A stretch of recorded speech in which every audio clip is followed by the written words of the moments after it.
এইবারে তোমাদের অনেক প্রশ্ন রয়েছে, যেমন হচ্ছে দাদা আমরা হচ্ছে প্রাইভেটে পড়ছি, আমাদের কি এনসিবিটি সার্টিফিকেট আমাদের কলেজ থেকে দেবে? তো কলেজে যাও, কলেজে গিয়ে জিজ্ঞেস করো কোন সার্টিফিকেট দেবে। তো যদি এসসিবিটি দেবে বলে তাহলে বলবে যে এনসিবিটি সার্টিফিকেট আমাদের দিতেই হবে। আর গভর্নমেন্টে যদি পড়ো, গভর্নমেন্টে তোমরা কিন্তু এনসিবিটি সার্টিফিকেটই পাবে, ঠিক আছে?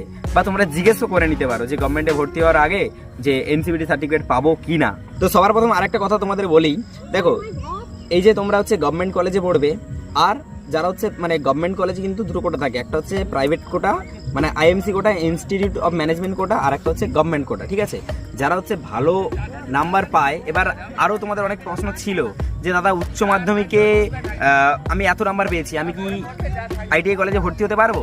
বা আইটিআই কলেজে কি পরীক্ষা নেওয়া হয়? না, আইটিআই কলেজে কিন্তু পরীক্ষা নেওয়া হয় না। যা হয় যেটা হচ্ছে তোমার মাধ্যমিকে যে নাম্বারটা পেয়েছো সেই নাম্বারের উপর ডিপেন্ড করে তোমাদের কিন্তু ফর্ম ফিল আপ করতে হয়। ফর্ম ফিল আপ করে তারপরে কিন্তু তোমাদের হচ্ছে মেরিট লিস্ট বেরোবে, তারপর কাউন্সিলিং হবে, চয়েস ফিলিং হবে, এইভাবে কিন্তু স্টেপ বাই স্টেপ তোমাদের কিন্তু ভর্তি হতে হবে।